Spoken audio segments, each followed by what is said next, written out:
सहनावतु सहनौ पुनक्तु सह वीर्यं करवावहै तेजस्विनावधीतमस्तु मा विद्विषावहै। ओम शांति शांति शांति।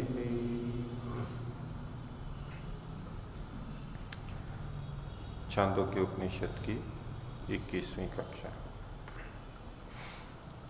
छांदोग्य उपनिषद के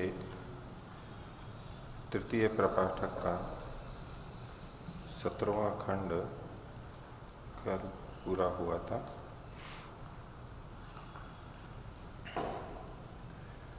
सत्रहवें खंड में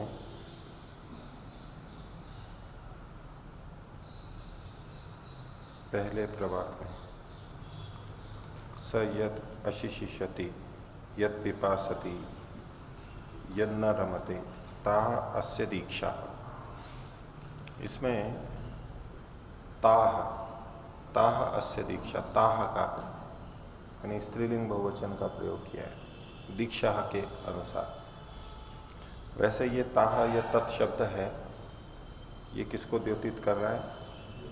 यत् अशिशिषति यत् पिपासति यन्न रमते, उसको वैसे कहने के लिए है। तो सामान्यतः हम संस्कृत में ऐसा प्रयोग करते हैं, जो अभी कह करके आए हैं जिनके बारे में, उनसे संबंधित वचन या लिंग हम वहां पर देते हैं। लेकिन यहां की शैली भिन्न प्रकार की है। जो अभिधेय है, दीक्षा है, उसके अनुसार यहां पर ताह दीक्षा का है। पहले विद्वानों के साथ में जुड़ नहीं सकता है, क्योंकि वो तो क्रियाएं हैं सारी, तो यत यत यत, तो उसको जोड़ के नहीं, दीक्षा को जोड़ करके यहां पर प्रयोग किया गया। भाषा का एक प्रयोग ऐसा है। ऐसे दूसरे में भी देखिए, अथ यत अश्नाति यत पिबति यत रमते तत् उपसदहि इति। तत् यहां तो पहले वालों से जुड़ जाएगा, या तो यत यत यत तीन है तो हम वहां तानी कहें, लेकिन फिर भी तत् उपसदहि एव एति, उपसदहि रहती। तत् उपसत को तत् के साथ जोड़ करके यहां पर यह नपुंसकलिंग किया है। इसी तरह से नीचे तीसरे में स्तुत शास्त्री रेव तत् एति, तो स्तोत्रम शास्त्रम, ये भी नपुंसकलिंग में शब्द है, स्तोत्रम और शास्त्रम। स्तुत, हाँ हाँ, शस्त्रम, ठीक है, स्तुतम शस्त्रम, स्तोत्रम या शस्त्रम, ये नपुंसकलिंग के अंदर ही प्रयोग होते हैं उस तरह के। इसी तरह चौथे के अंदर कहा ताह अस्य दक्षिणा, अब यहां फिर वही ताह दक्षिणा के अनुसार आ रहा है।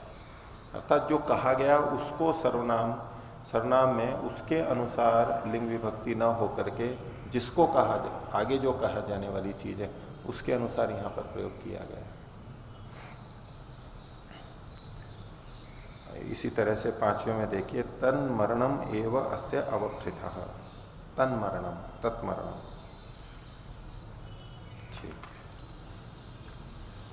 तो छांदोग्य उपनिषद में हम जो अभी देख रहे हैं, उद्गीत का, साम का, ब्रह्म का, कुल मिला के ब्रह्म को लेकर के परमात्मा के बारे में बहुत सारी बातें की जा रही हैं। और ब्रह्म जैसी और वस्तुओं को इस संसार में बताया जा रहा है, ये भी बहुत महत्वपूर्ण है। इस तरह के वर्णन आते हैं। तो मुख्य प्रयोजन ब्रह्म को बताना, लेकिन जैसे ब्रह्म बहुत बड़ा है, उससे हम बहुत लाभ उठाते हैं, उसके प्रति श्रद्धा रखते हैं, तो उसकी बनी हुई चीजें भी बहुत बड़ी बड़ी हैं, ब्रह्म हैं, हमारे लिए बहुत हितकर हैं। इस दृष्टि से उन वस्तुओं को ही ब्रह्म रूप में कह दिया जाता है। परमात्मा की बनाई हुई चीज भी परमात्मा सदृश अनुपम है। ऐसे परमात्मा अनुपम है, उसकी तुलना किसी से नहीं हो सकती, लेकिन फिर भी समझने समझाने के लिए उपमाएं दी जाती हैं।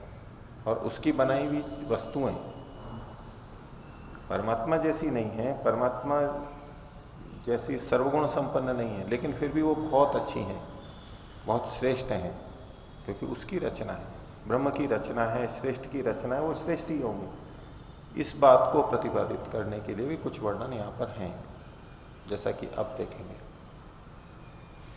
तो ऐसा करते हुए भी ब्रह्म की ही श्रेष्ठता प्रतिपादित की जा रही है। उससे निर्मित वस्तु, उसने जिन चीजों को बनाया वो बहुत श्रेष्ठ है।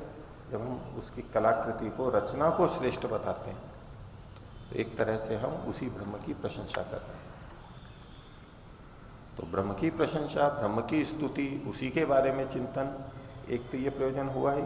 इसके साथ साथ दूसरा प्रयोजन ये भी यहां होता है कि ब्रह्म को जैसे हम महत्वपूर्ण मानते हैं, ऐसे उससे निर्मित, उसके द्वारा बनाई हुई वस्तुओं, पदार्थों को भी महत्वपूर्ण समझें, उसको हल्का ना लें, वो भी श्रेष्ठ है। ये भी भाव इसके साथ साथ जुड़ा हुआ रहता है। तो तृतीय प्रपाठक का 18वां खंड देखिए। प्रथम प्रवाक में कहते हैं, मनो ब्रह्म इति उपासित। ये जो मन है हमारा अंदर, मनन का साधन, चिंतन का साधन, उसको ब्रह्म के समान उपासना करें। मन को ब्रह्म ऐसा उपासना करें। मनो ब्रह्म इति उपासित। जैसे कई बार आदित्य को कह देते हैं, यहां मन को कहा। अब केवल इस शब्द को ही ले लेंगे, इस वाक्य को ले लेंगे, तुम्हें लगेगा कि ये मन भी ब्रह्म ही है। देखो, मन को ब्रह्म कहा जा रहा है, या तो मन ब्रह्म से बना है या मन ब्रह्म ही है। मन को ही ब्रह्म मान करके चले। तो अगर मन ही ब्रह्म है तो एक अलग दृष्टि हो गई। और दूसरा, अगर यूं कहे कि देखो, मन को ही ब्रह्म मान करके उपासना करने का उपदेश दिया जा रहा है। मन ब्रह्म है नहीं, लेकिन उसको ब्रह्म के समान समझा जा रहा है। लोक में मन को ही सबसे बड़ा मान करके चलते हैं, परमात्मा को वो मानते ही नहीं, बस मन ही सब कुछ है, ऐसा करके चलते हैं। दूसरा, जो मन को ब्रह्म मान लेता है, तो यह अविद्या है, मिथ्या ज्ञान है। मन को तो मन ही मानना चाहिए, लेकिन मन को भी ब्रह्म माना जा रहा है, तो ये जैसे अविद्या की ओर हमें ले जा रहे हैं, गलत उपासना की तरफ ले जा रहे हैं, ऐसी प्रतीति होती है। आदित्य को ब्रह्म माने, जैसे कि मिथ्या ज्ञान दिया जा रहा है, गलत चीज बताई जा रही है। इससे क्या होगा? ऐसी क्यों गलत चीजें यहां बताई जा रही हैं? एक आरोप आ जाता है कि गलत बताया जा रहा है, जबकि हम इनसे अपेक्षा नहीं करते, तो सत्य ज्ञान ही बताएंगे। तो ऐसा अर्थ हमें यहां नहीं देना है। और कई इन चीजों के आधार पर कहते हैं कि देखो, उपनिषदों में भी लिखा है, आदित्य को ब्रह्म कहा है, मन को ब्रह्म कहा है। तो जड़ वस्तुओं को ब्रह्म मानना, परमात्मा मानने की परंपरा तो हमारे शास्त्रों में भी है। इससे फिर वो अन्य अन्य इनको प्रतीकोपासना कह देते हैं, प्रतीक के रूप में उपासना। ब्रह्म को ब्रह्म जैसा किसी और को मान लिया, उसको ब्रह्म की तरह समझ लिया और उसकी उपासना करने लगे। ये प्रतीकोपासना और यही प्रतिमा उपासना पे चला जाता है कि प्रतिमा भी तो प्रतीक ही है उस परमात्मा का, उसका प्रतीक मान लिया है, संकेत मान लिया है, और मूर्ति की उपासना करते हैं, उससे ब्रह्म की उपासना की जा सकती है। भले ही मूर्ति ब्रह्म नहीं है, लेकिन फिर भी ऐसी प्रतीकोपासना की जा सकती है। चित्र को लेके, मूर्ति को लेके, देखो उपनिषदों में भी लिखा हुआ है, ये मन का है, आदित्य का है, और कितनी चीजों के लिए ब्रह्म शब्द का प्रयोग कर दिया जाता है। तो इन शब्दों को देख करके, वाक्यों को देख करके ऐसी ऐसी बहुत सारी चीजें आ सकती हैं, और मन में प्रश्न खड़े होंगे, शंका खड़ी होगी। यहां का जो तात्पर्य मुझे समझ में आता है वो ये कि जो दो बातें मैंने पहले बताई, एक तो ये परमात्मा के द्वारा निर्मित हैं, परमात्मा जैसे ब्रह्म है, बड़ा है, श्रेष्ठ है, ऐसे ये वस्तुएं भी श्रेष्ठ हैं उसकी बनाई हुई, इनमें दोष नहीं देखो। बहुत अच्छी चीजें उसने बनाई हैं, जब वो अच्छा है तो उसकी बनाई हुई चीजें भी अत्युत्तम है, सर्वश्रेष्ठ है, इससे अच्छी नहीं बन सकती। इस रूप में देखना, ये ब्रह्म के समान है। ब्रह्म है मतलब ब्रह्म के समान है, जैसे वो श्रेष्ठ है, बड़ी है, महत्वपूर्ण है, वैसे ये भी बड़ी महत्वपूर्ण है। एक ये भाव इस रूप में भाषा में प्रयोग हो सकता है। कि मन क्या है? ब्रह्म है। आदित्य क्या है? ब्रह्म है। अब वो आक्षेप नहीं आएंगे जो पहले हम सोचते हैं कि ब्रह्म को ये कैसे कह दिया, और इसी को मन को और आदित्य को ब्रह्म कह करके कह रहे हैं, तो ये उल्टी उपासना होगी। जो है नहीं उसको वैसा कह रहे हैं, तो ये अभिधा में कथन नहीं है। ये तात्पर्य कहा जा रहा है उसको बड़ा माने। अब बड़ा माने उसके समान माने, अब कोई भी इसमें उल्टापन दिखता ही नहीं है। तो परमात्मा की बनाई हुई चीज परमात्मा के समान श्रेष्ठ है, उसकी रचना है, वो हल्की कैसे हो सकती है? और इन श्रेष्ठ रचनाओं को भी हमें महत्व देना है। वो केवल ब्रह्म परमात्मा तक ही सीमित ना रह जाए, उसकी बनाई हुई चीजों का यथोचित उपयोग करें और उन्नति करें, इनको भी ऐसा महत्व दें। इसकी तरफ हमारा संकेत हो गया। और इन बड़ी बड़ी चीजों को देख करके, महत्वपूर्ण चीजों को देख के, उपयोग करके, इसके बनाने वाले का के प्रति हमारे मन में भाव जगे, ये हो गया। अब ये वैदिक दृष्टि से हो जाता है, इसमें कुछ भी विपरीत नहीं लगता। तो मनो ब्रह्म इति उपासिता, मन ब्रह्म है ऐसी उपासना करें। अब सीधे सीधे उपासना का अर्थ हम ये लें कि भाई ध्यान में बैठ करके और उसका चिंतन करेगा। जैसे उपासना करते हैं, जप करेगा, उसके गुणों का वर्णन करेगा, स्तुति प्रार्थना करेगा, तो जैसे ब्रह्म की उपासना करते हैं, स्तुति करते हैं, ऐसे मन की करने लग जाए वहां। उस तरह का तात्पर्य नहीं। उपासना मतलब उसका सेवन करना है, उसका उपयोग लेना है। तो मन को ब्रह्म के समान समझे, मनो ब्रह्म इति उपासित है। मन को ब्रह्म के समान समझे, श्रेष्ठ समझे, उसकी रचना समझे। इति अध्यात्मम, ये आध्यात्मिक कथन हुआ। दो तरह से व्याख्याएं, तीन तरह से होती, आध्यात्मिक और आधिदैविक, दो तरह से व्याख्याएं बहुत जगह प्रचलित है हमारे शास्त्रों में। तो आध्यात्मिक मतलब हमारे शरीर और इस अंदर अपने से संबंधित कुछ वर्णन करते हैं। तो चूंकि मन हमारे अंदर है, हमारे शरीर में है, हमारा ही एक भाग जैसा बना हुआ है, अवयव है, उपकरण है, तो ये अध्यात्म से संबंधित अपने अंदर की यहां की बात हुई। इति अध्यात्म, आत्मा को अधिकृत करके जो कहा जाता है, जो विषय होता है, उसको अध्यात्म कहते हैं। तो कई बार हम केवल आत्मा या तो परमात्मा, इससे संबंधित कोई चर्चा है तो कहेंगे ये तो आध्यात्मिक चर्चा है। और यदि इससे भिन्न मन और इंद्रियों की और अंतःकरण की इसकी चर्चा करने लग जाएं, तो ये तो बोले प्राकृतिक वस्तुओं की चर्चा है, ये आध्यात्मिक कहां है? ये आध्यात्मिक चर्चा कहां है? आत्मा और परमात्मा की बात करें तो चलो आध्यात्मिक है भाई, सीधे सीधे आत्मा शब्द आ रहा है, लेकिन ये भी आध्यात्मिक है, इससे जुड़ी हुई चीज है, आत्मा से जुड़ी हुई, आत्मा का अति निकट का साधन है, अंतःकरण है। और बाह्यकरण भी, इनसे संबंधित भी जो चर्चा होती है, इनके स्वरूप को जाना जाता है, इनके स्वभाव को जाना जाता है, इनसे क्या लाभ ले सकते हैं, इनसे कैसे हम गलत अर्थ ले लेते हैं, ये सारा का सारा अध्यात्म में ही आएगा। आत्मा से जुड़ी हुई बातें, संबंधित बातें, आत्मा को प्रभावित करती हैं, आत्मा का हित इनके साथ में जुड़ा हुआ है।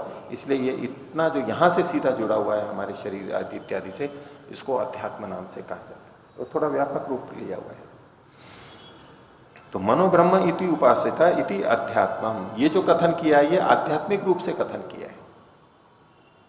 अब दूसरा एक और कथन कह रहे हैं, अथा आधिदैवतम, अब आधिदैविक कथन कर रहे हैं, देवताओं से संबंधित कथन कर रहे हैं। जड़ देवता जो होते हैं, सूर्य चंद्र आदि बाहर जो, वो भी हमारे लिए उपयोगी होते हैं, देव होते हैं, उनको लेकर के भी कथन कर रहे हैं। तो अथा आधिदैवतम आकाशो ब्रह्म इति, आकाशो ब्रह्म इति, ये बस कथन हो गया है, अल्प विराम ले सकते हैं। पहला है मनोब्रह्म इति उपासिता इति अध्यात्मम, एक बात हो गई। अथा आधिदैवतम आकाशो ब्रह्म इति, ये जो आकाश है ये ब्रह्म है। जैसे शरीर में मन, ऐसे इधर जो बाहर है उसमें आकाश बहुत बड़ा है, वो आकाश भी ब्रह्म ही, ब्रह्म की तरह से है, बहुत बड़ा है, विशाल है। तो आकाश को ब्रह्म ये कहे, इति उपासित है, उपासित है हम इसके साथ में जोड़ लेंगे, ये आधिदैविक अर्थ हुआ, आधिदैवत इति अथ आधिदैवतम, दूसरे ढंग से व्याख्या है ब्रह्म की। आगे कहते हैं उभयम आदिष्टम भवति, इस प्रकार दोनों ही कह दिए गए होते हैं, आदिष्टम भवति। आदेश देना कहते हैं वैसे तो। आदिष्ट हो गया। आदेश देना मतलब वो किसी को निर्देश करना, ऑर्डर देना, ऐसा करो, उसको हम आदेश बोलते हैं।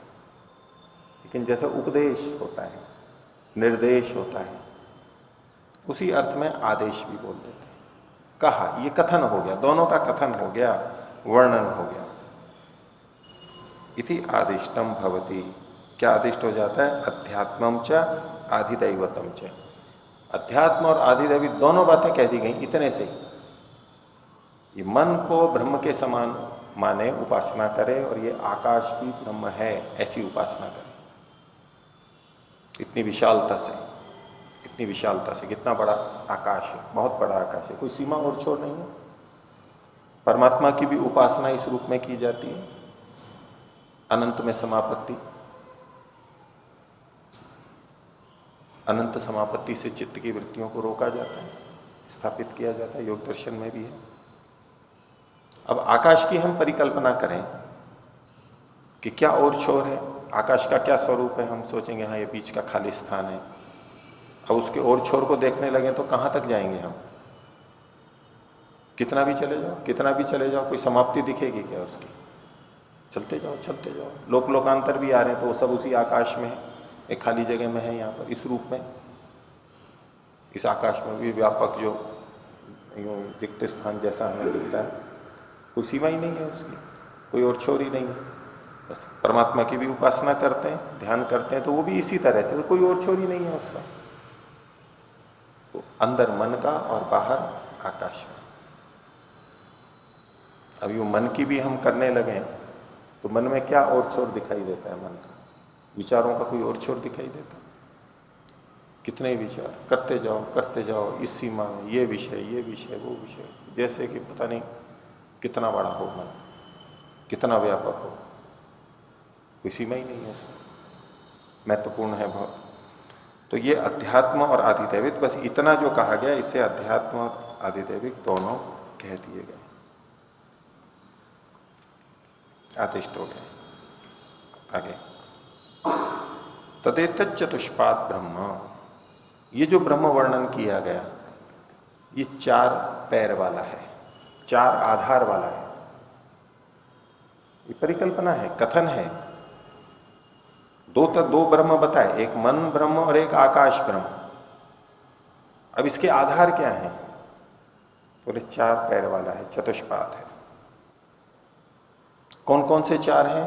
तो पहले आध्यात्मिक मन के 4 पैर बताए जा रहे हैं। वाक्पाद, प्राणपाद, चक्षुष्पाद, श्रोत्रम पाद इति अध्यात्मम। अल्पविराम। वाणी, ये पहला आधार है, उसका पहला चरण है। प्राण, ये जो श्वास आदि हम लेते हैं, ये उसका दूसरा प्राण है, दूसरा चरण है, दूसरा आश्रय है।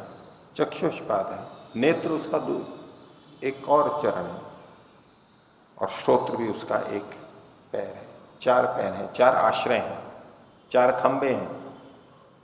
ये 4 पैर वाला है, ये ब्रह्म 4 पैर वाला है।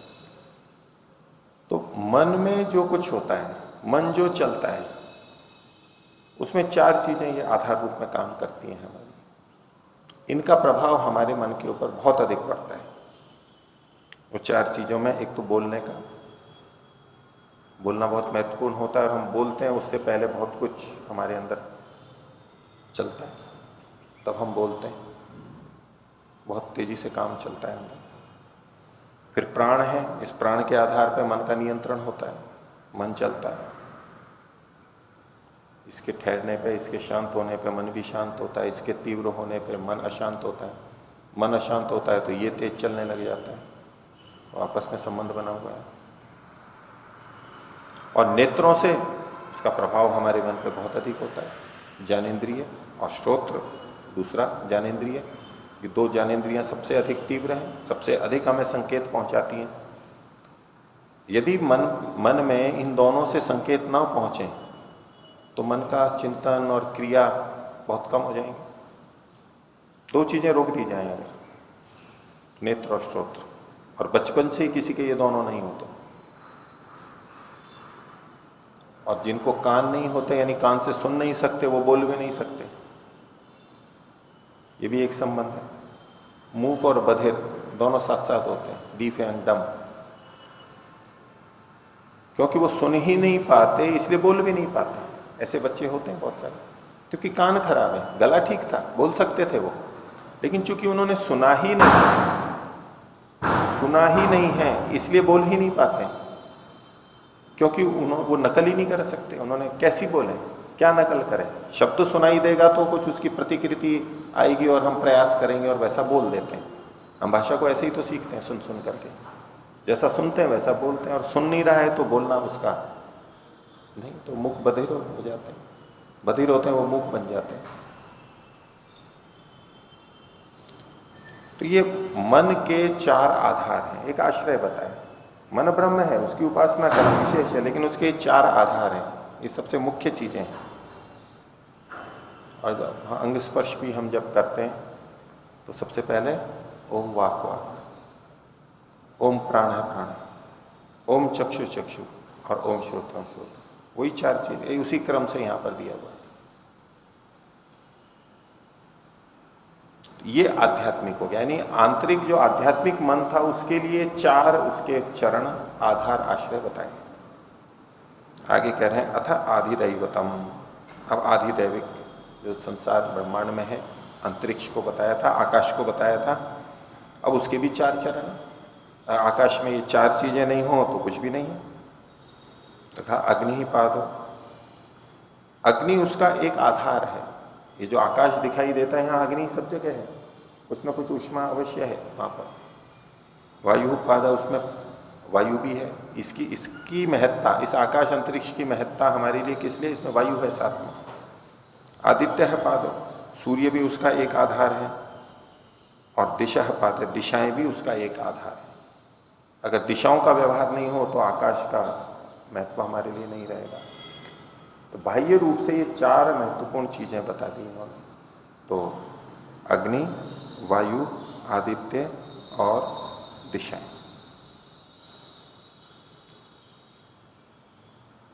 इति उभयम एव आदिष्टम भवती अध्यात्मम च आधिदैवतम च। तो इतना कहने से अध्यात्म और आधिदैविक दोनों का कथन हो गया, दोनों को साथ साथ लेकर के चल रहे हैं।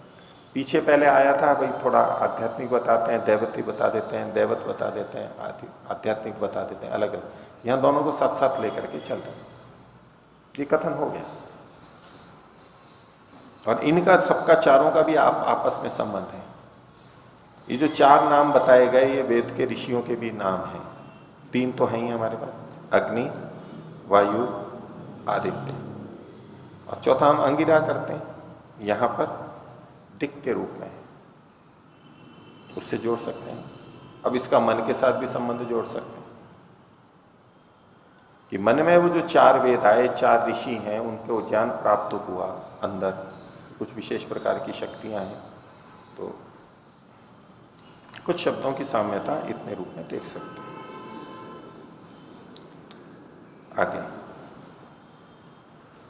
अब पीछे जो इन्होंने आध्यात्मिक रूप से जो चार आश्रय आधार पाद बताए थे वो आकाश में भी बताए, आदिदैविक, इन दोनों का संबंध जोड़ करके बता रहे हैं, दोनों के साथ में जुड़े हुए हैं। तीसरा प्रभाग देखिए, वागेव ब्रह्मणश्च चतुर्थ पाद। वाणी है उस ब्रह्म का, अब ब्रह्म का मतलब मन रूप ब्रह्म का एक चरण है, एक आधार है। सो अग्निना ज्योतिषा भाति च तपति च। और ये जो वाणी है वो अग्नि की ज्योति से प्रकाशित होती है और तप्त होती है, यानी अग्नि का सहयोग वाणी के साथ में जोड़ के बताया, वाणी के साथ में अग्नि का संबंध बताया। व्याकरण आदि में भी कायाग्नि को लिया जाता है।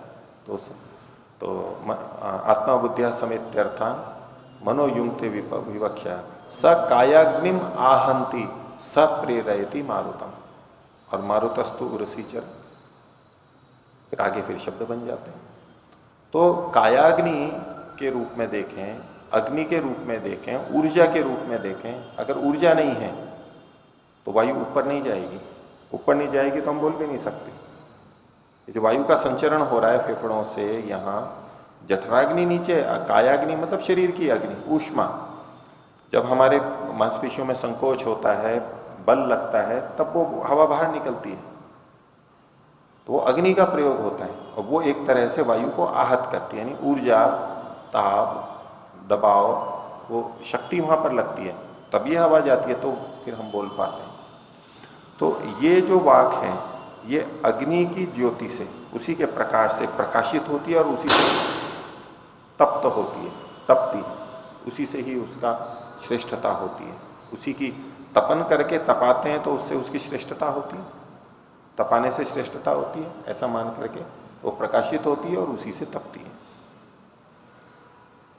और जो ऐसा जान लेता है तो कह रहे हैं भाति च तपती च कीर्तिया यशसा ब्रह्मवर्चसेन यह एवं वेद। जो ऐसा जान लेता है वो भी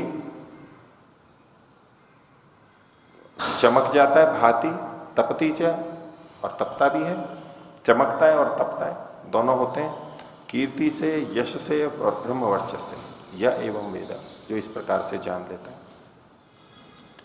कीर्ति और यश, ब्रह्मवर्चस तो ब्रह्म ज्ञान हो गया,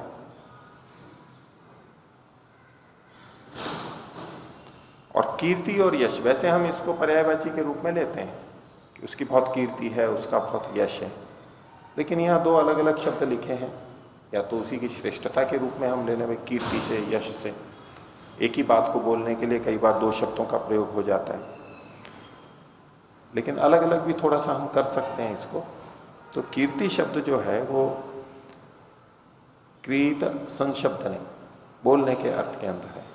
तो कीर्त्यते संशब्दते सा कीर्ति, जो बोली जाती है, कही जाती है, उसको कीर्ति बोलते हैं। जिसको बोला जाता है, जिसको कहा जाता है, वो क्या है, पुण्यम यशोवा, पुण्य को भी बोलते हैं, यश को भी बोलते हैं। तो पुण्य मतलब होता है किसी का श्रेष्ठ काम, अच्छा, कोई किसी ने कुछ अच्छा कार्य किया है, हम उसको कहते हैं, तभी तो कीर्ति होती है। उसको कहा जाता है जिसका वर्णन करते हैं, कीर्तन चलता है, भजन कीर्तन चलता है, तो वहां कुछ बोला जाता है, किसी के बारे में बोला जाता है, तो जिसके बारे में बोला जाता है उसको यहां पर कीर्ति शब्द से हम ले सकते हैं। तो कीर्ति से यानी उसमें पुण्य बढ़ जाते हैं, और यश शब्द उसके भी एक तो कीर्ति वाला अर्थ होता ही है पर्यायवाची के रूप में, दूसरा यश शब्द अश धातु से भी बनाया जाता है, उनादि कोश में अश धातु से बनाया है। तो अश्यते, दिव्यते, क्रीडादि क्रियते ये न तत् यश, अश से और युक्त कर देते हैं, आगे आके बैठता है, वो यश बन जाता है, आदि में आकर के बैठ जाता है उसके प्रारंभ में, यश अश धातु से।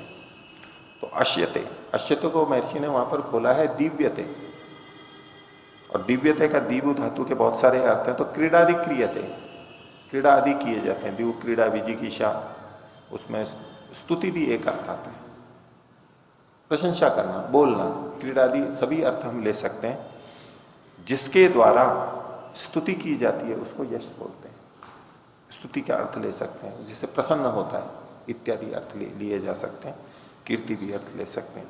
तो जो इस बात को जान लेता है, या एवं वेद, या एवं वेद, जो इसको जान लेता है मतलब मान लेता है, दोनों साथ में जुड़े हुए हैं, स्वीकार कर लेता है, अच्छी तरह पूरी तरह जो जान लेता है, वो अर्थ है यहां पर। तो अग्नि का और वायु का संबंध है, और वाणी का हमारे मन के साथ में संबंध है। मन का एक आधार वाणी है, वाणी के अनुसार हमारा मन भी इधर उधर बहुत ज्यादा होता है। यद्यपि मन के अनुसार वाणी निकलती है, लेकिन वाणी से जो बोला गया है, अच्छा या बुरा, उसका प्रभाव हमारे मन पर बहुत ज्यादा आता है,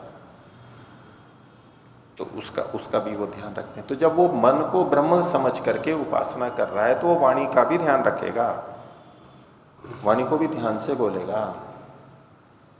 वाणी का प्रयोग हम करते हैं, उसको ढंग से करेगा, ऐसे जैसे कि ये ब्रह्म की उपासना की जा रही है, ऐसी वाणी की उपासना करेगा।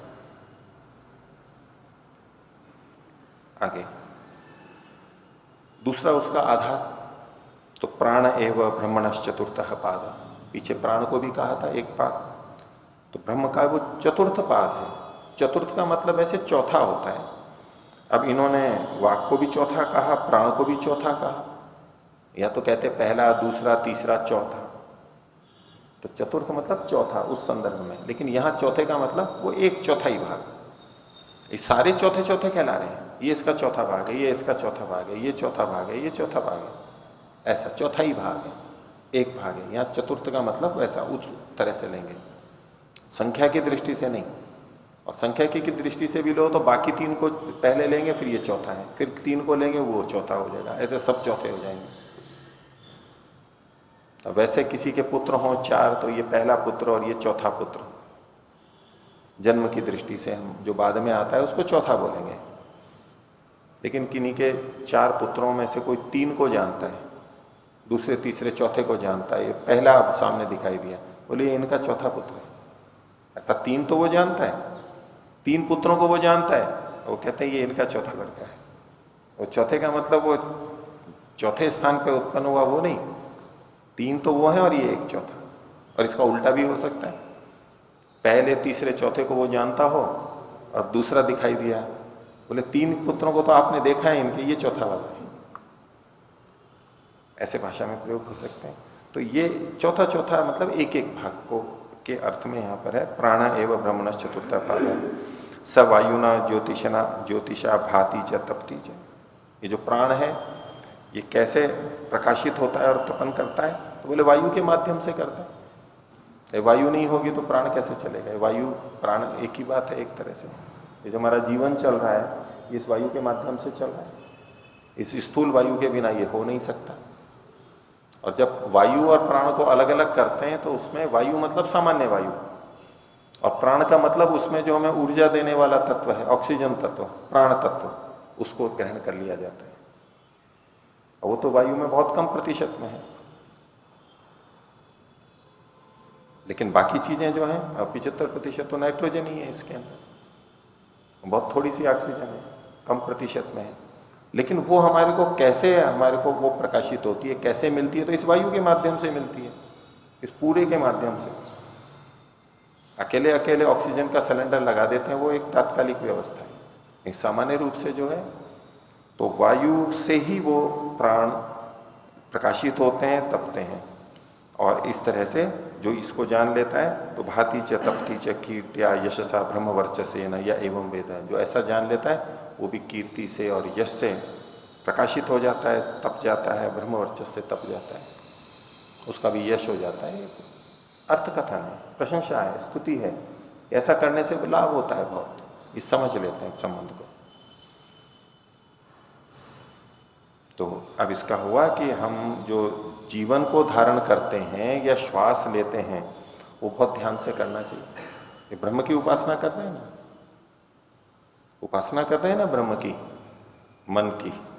मन की उपासना ऐसे कर रहे हैं, तो जैसे ध्यान काल में हम ब्रह्म की उपासना करते हैं ऐसे इनकी उपासना करनी, इनको भी ध्यान से प्रयोग करना है हमें, सावधानी से। आगे चक्षु एवं ब्रह्मणश्च चतुर्थ पाद, नेत्र को, चक्षु को भी वहां पर एक कहा था और ये भी उसका है।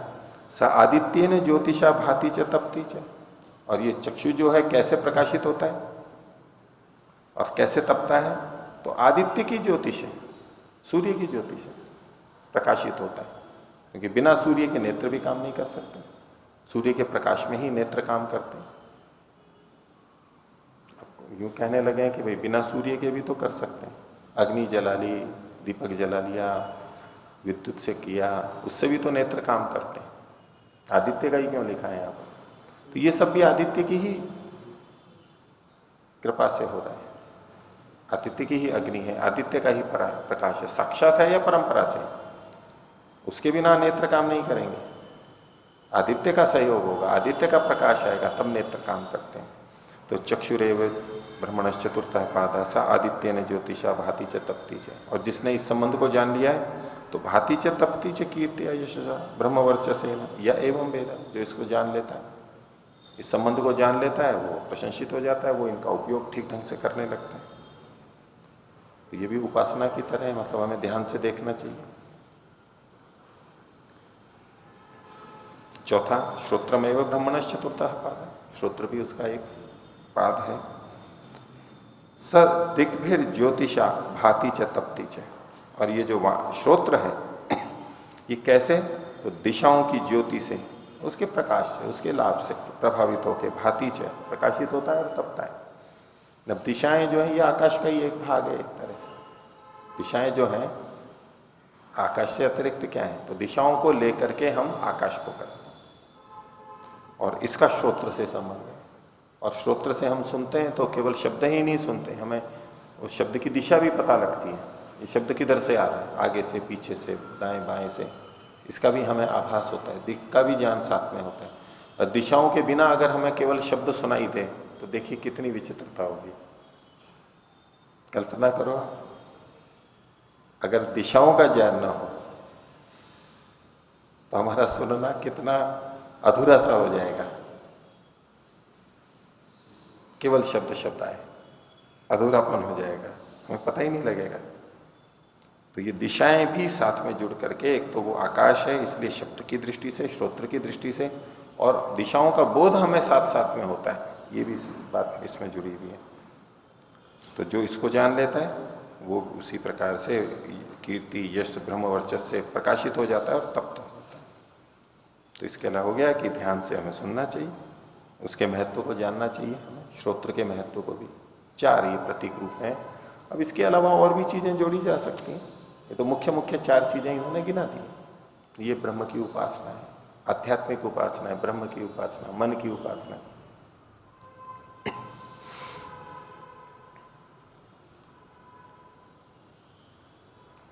आगे आदित्यो ब्रह्म इति आदेश। अगला अगला ये 19वां खंड है, उसका पहला प्रवाक है, आदित्य ब्रह्म है इति आदेश। ये आदेश है, मानो इस आदित्य को ही ब्रह्म मानो, आदेश दे दिया है, ऑर्डर दे दिया है। ऐसा ही मानना है आपको, ऐसा ही करना है। आदेश है, निर्देश है, कथन है, कुछ भी हो, जैसे सैनिकों के लिए होता है, बस आदेश आ गया वैसा ही करना है।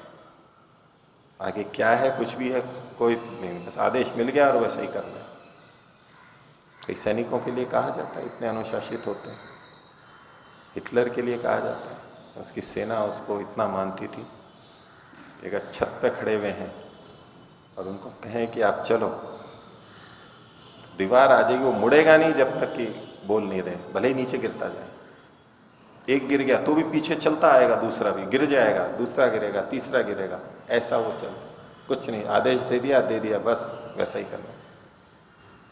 ऐसा हिटलर के लिए कहा जाता है। बोले कितना मेरी सेना अनुशासन मानती है कि छत पर मगर मैं कह दूं कि चले या पहाड़ी के किनारे पे, रुकेंगे नहीं जब तक रुकने को और मुड़ने को नहीं कहे तो वो ठिठकेगा नहीं, वो तो चलता चला जाएगा। पैर गिरते जाएंगे, भले ही गिरते जाएंगे, लेकिन चलता जाएगा। ये आदेश। आजकल भी साधु संतों के पास जाते हैं, एक शब्द बोलते हैं, आदेशा। हाँ, मतलब जो सुनने वाले हैं वो बोलते हैं या बोलने वाले बोलते हैं? बोलने वाले। जैसे कुछ उपदेश दिया, आदेशा। शब्द तो आदेश ही है, वो आदेशा के रूप में ऐसा बोला जाता है। या जैसे हम कहें जी महाराज, जी गुरु वचन महाराज, ऐसे इत्यादि बोलते हैं ना, ऐसे आदेशा शब्द भी बोलते हैं। गांव में भी प्रचलित है ऐसा। किस प्रसंग में बोलते हैं आदेशा?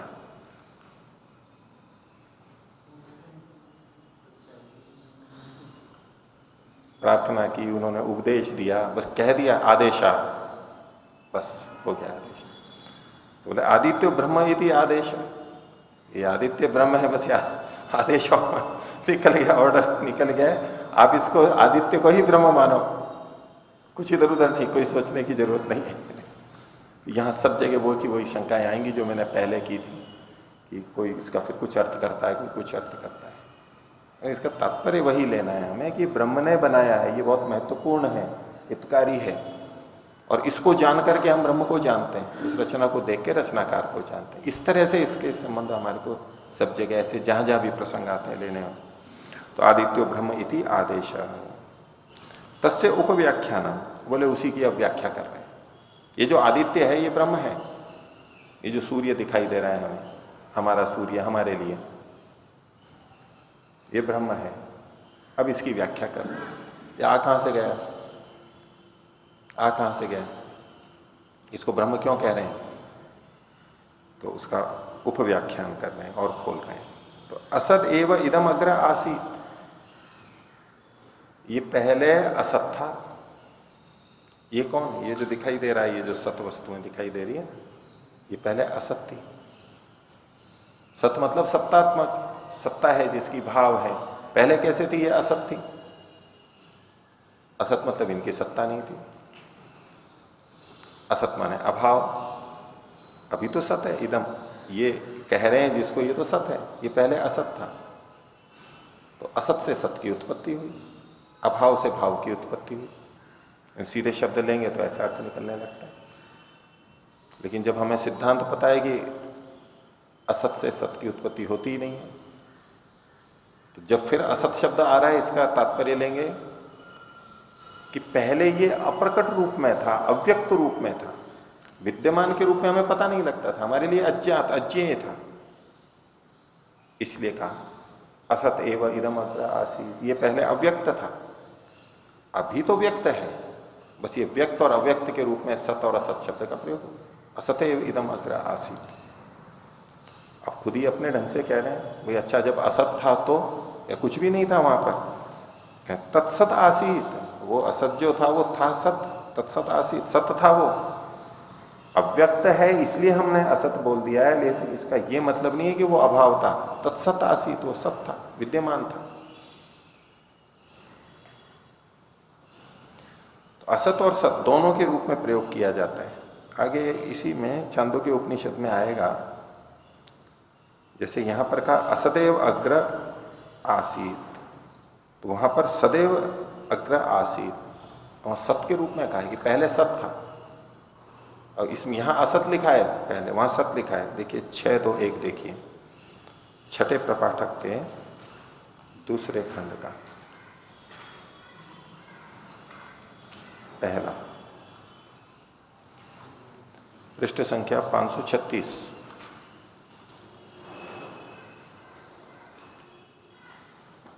लिखा नीचे पहला प्रवाक्य, सदैव सौम्य इदम अग्र आसीत। इस सौम्य पहले ये सत ही था, अब ये सत के रूप में कथन किया जा रहा है, अग्रे पहले। और यहां क्या कह दिया गया? असदैव इदम अग्र आसीत, ये असत था। अभी विरोधी अर्थ में नहीं लेना है हमारे, यहां कुछ कह दिया वहां कुछ कह दिया, इनको पता ही नहीं है कब क्या कह देते हैं। इतना तो वो जानते थे, ये सामान्य व्यक्ति भी जानता है कि मैं क्या लिख रहा हूं ऐसा। तो इनका तात्पर्य था ये जो प्रकृति है, ये व्यक्त है, ये पहले अव्यक्त रूप में थी। तो ये ना सोचे कि ये हमेशा ऐसे ही व्यक्त है। कई लोग ऐसा ही मानते हैं, ये सृष्टि चल रही है ऐसी ही चल रही है, कभी बनी नहीं थी, कभी नहीं बनी थी, ऐसी ही चल रही है, चल रही है चल रही है। अब उसको कोई जने ना उत्पत्ति ना नाश, या उत्पत्ति मानते हैं तो नाश नहीं मानते, या उत्पत्ति नहीं मानते नाश भी मान लेते हैं, ऐसा कुछ भी करते हैं। तो ये पहले अव्यक्त था, तत्सत आसीत, वो वास्तव में सत था, विद्यमान था, वहां पर अव्यक्त होते हुए भी विद्यमान था। तत्समभवत, वो उत्पन्न हुआ। क्या हुआ? तो तदांडम निरवर्तत, वो पहले अंडे के रूप में बना। अब इस आदित्य को ब्रह्म के रूप में कह रहे हैं, अब ये बना कैसे, वो क्या प्रक्रिया रही है, सृष्टि रचना की तरह से कथन कर रहे हैं। तो सबसे पहले क्या हुआ? तद अंडम निरवर्तत, वो जो सत था वो सबसे पहले एक बड़ा अंडा बना, एक गोला बना। अंडा कैसा होता है? लगभग गोल ही तो होता है, जैसा भी है वो अंडे के रूप में हम गोल भी कह सकते हैं, थोड़ा लंबा भी हो तो ठीक है, वो भी कह लो, या अंडे की तरह से था, एक उपमा दी है, अंडा बना। फिर क्या हुआ? तत्संवत्सर से मात्रम अशयत, फिर उसको 1 संवत्सर तक उसको सेया गया। सेते हैं ना अंडे को, अंडा हो जाता है तो ऐसे ही थोड़ा ना निकल जाता है। अंडा उत्पन्न हो गया और उसको पक्षी ऊपर बैठ करके उसको गर्मी देते हैं ना, सेना बोलते हैं उसको, सेते हैं, गर्मी देते हैं। तो यानी अंडा बनने के बाद भी उसमें कुछ चल रहा था। अंडा जो सेते हैं तो अंदर कुछ चल रहा होता है, प्राणी कुछ निर्माण चल रहा होता है, प्रक्रिया चल रही होती है। ऐसे उस समय भी अंडा तो बन गया, लेकिन अंडे के अंदर बहुत कुछ चल रहा था, वो एक लंबे समय तक चल रहा था, 1 संवत्सर तक। वो संवत्सर मनुष्यों का संवत्सर या दिव्य संवत्सर, दोनों से लंबे समय तक वो चल रहा था, एक लंबा समय मान सकते हैं। संवत्सर से मात्रम अशयत, तन निरभित्यता, फिर वो फूट गया। ये पक्षी के भी अंडे होते हैं, सेने के बाद में एक समय आता है कि वो टूट जाता है, तो पक्षी उसको चोंच मार करके निकल जाता है, वो तोड़ देते हैं या कैसा भी जो भी होता है वो टूट जाता है, तो ये भी टूट गया उसी तरह से।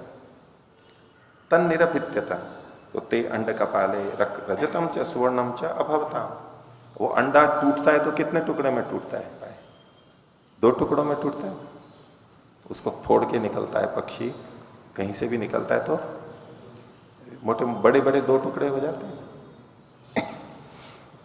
ऐसे 2 टुकड़ों में बढ़ गया। और 2 टुकड़े कौन से थे? बोले एक टुकड़ा रजत हो गया और एक टुकड़ा स्वर्ण हो गया। सोना चांदी होता है ना, रजत मतलब चांदी और स्वर्ण यानी सोना, तो जो 2 टुकड़े हुए वो सोना और चांदी बन गए। अब देखो हम कितने आभूषण पहन लेते हैं।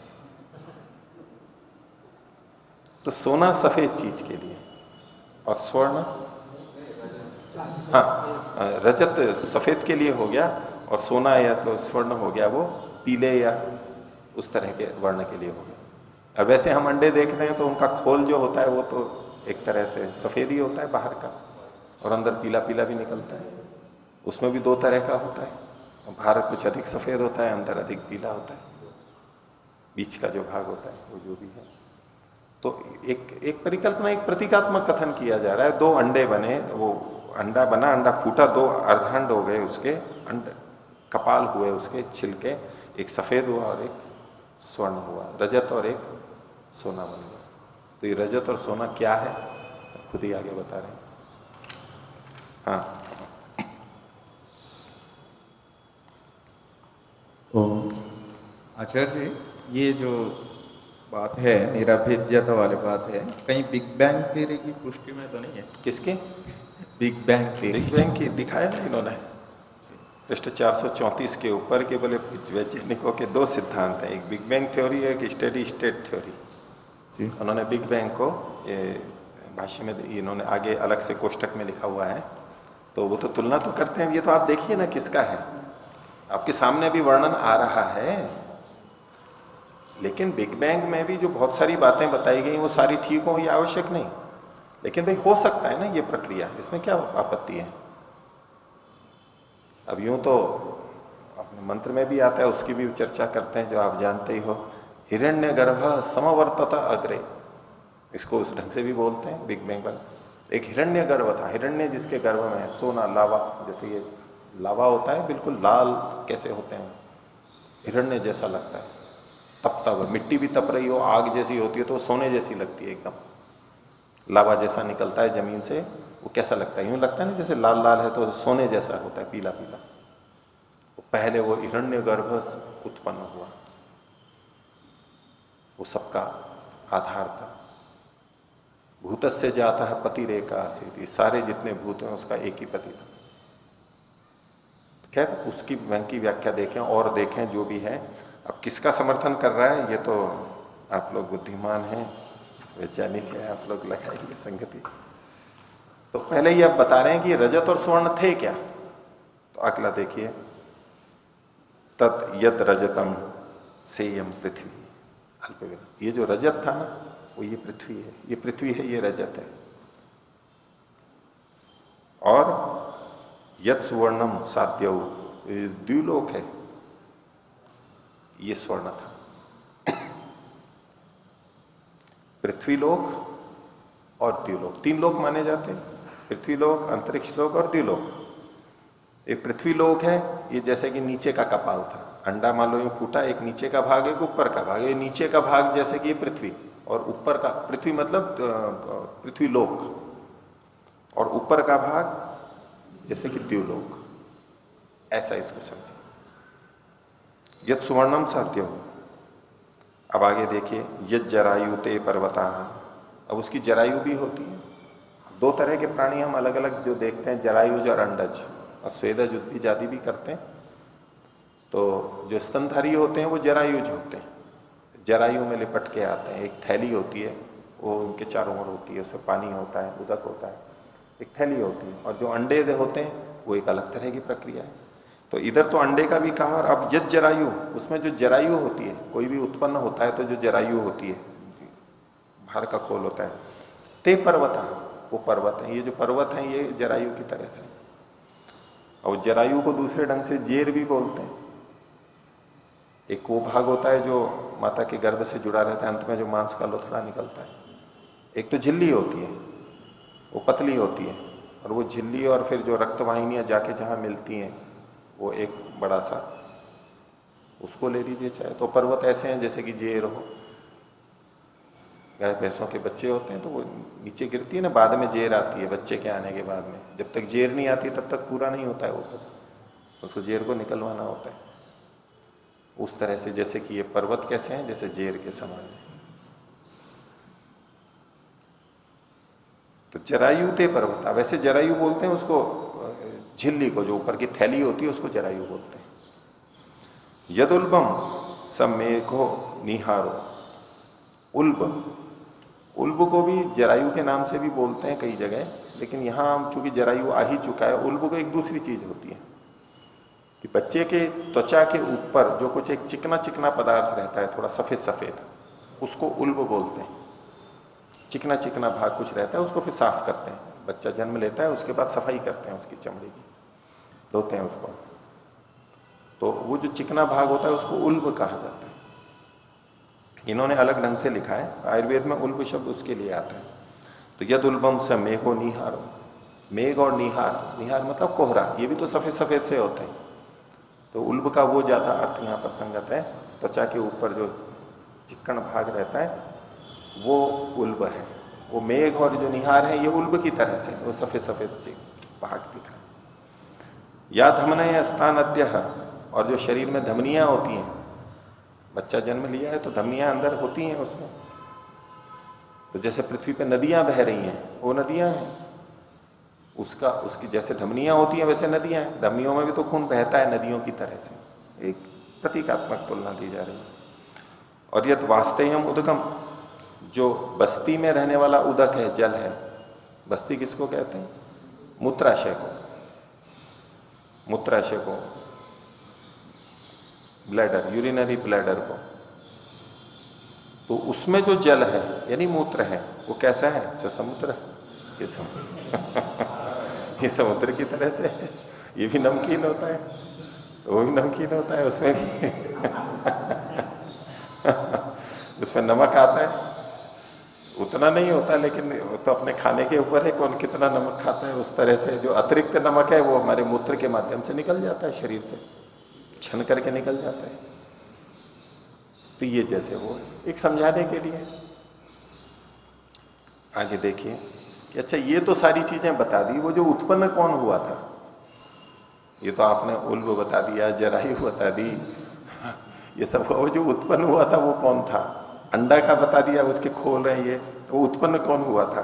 तो आगे कहते हैं अथ यत अजायत सो आदित्यम इति, ये जो उत्पन्न हुआ था वो ये आदित्य है। अब शुरू में क्या कहा था इन्होंने? आदित्यो ब्रह्म इति आदेश। उस आदित्य को उत्पन्न कैसे हुआ एक समझाने के लिए।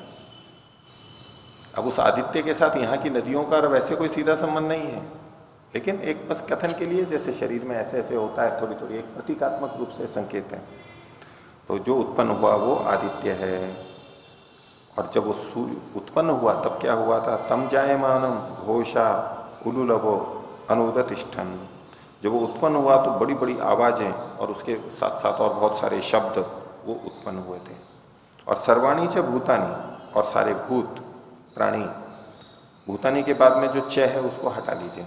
सर्वे च कामा, और जितनी भी कामनाएं थी यानी जितने भोग थे वे भी उत्पन्न हुए। उसके जब सूर्य उत्पन्न हुआ तो बहुत सारे के शब्द उत्पन्न हुए, बहुत सारे के प्राणी उत्पन्न हुए, और बहुत सारे भोग के पदार्थ उत्पन्न हुए। कामनाएं की पूर्ति करने वाले कामा बहुत सारे पदार्थ उत्पन्न हुए। सूर्य से संबंध जोड़ा जा रहा है इसका।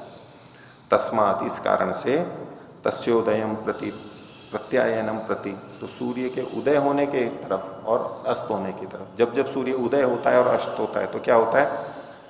घोषा उलुलभो अनुतिष्ठन्ति, बहुत तरह के शब्द होने लग जाते हैं। सुबह सुबह बहुत सारे शब्द होने लग जाते हैं, अलग अलग प्राणी बोलने लगते हैं। ऐसे अस्त होते हैं तब भी बहुत सारे प्राणी बोलने लग जाते हैं। और सर्वाणी च भूतानी सर्वे चैव कामा, सब प्राणी उत्पन्न होते हैं, प्राणियों को जीवन मिलता है, बहुत सारी कामनाएं होती हैं। तो सूर्य का उदय होना भी और सूर्य का अस्त होना भी हमारे लिए हितकर है, प्राणियों के लिए हितकर है। और बहुत सारे शब्द होते हैं और हमारी बहुत सारी कामनाएं, तो उसका वो उदय होता हो चाहे अस्त होता हो, वो हमारे लिए हितकर ही है। तो ब्रह्म ऐसा है। परमात्मा भी इस सृष्टि को उत्पन्न करता है तो भी हमारे लिए हितकर है, नष्ट करता है तो भी हमारे लिए हितकर है। आगे, स य एतम एवं विद्वान आदित्यम ब्रह्म इति उपासते, जो इस बात को जानने वाला है कि इस आदित्य से ही सब कुछ चल रहा है, तो और इस आदित्य को ब्रह्म इति उपासते, ब्रह्म के रूप में उपासना करता है, बड़ा और महत्वपूर्ण मानता है।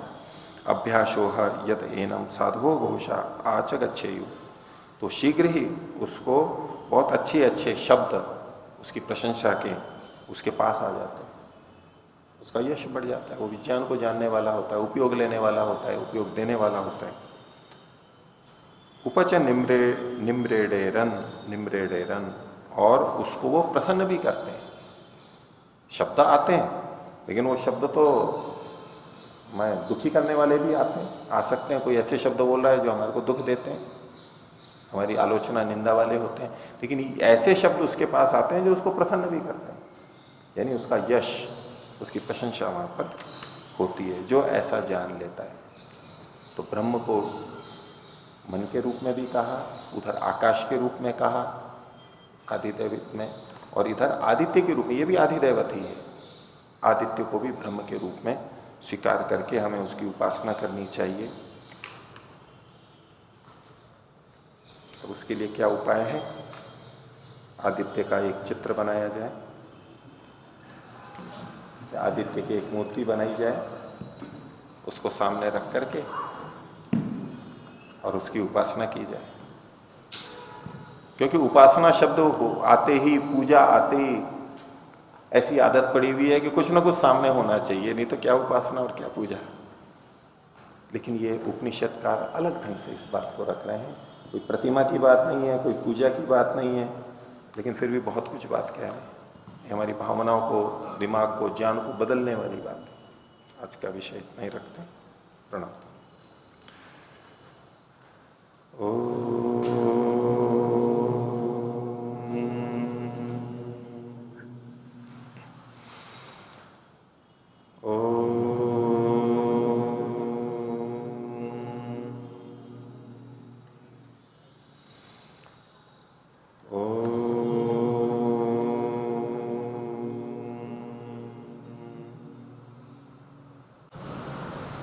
सभी को सादर अभिवादन। ओम शांति।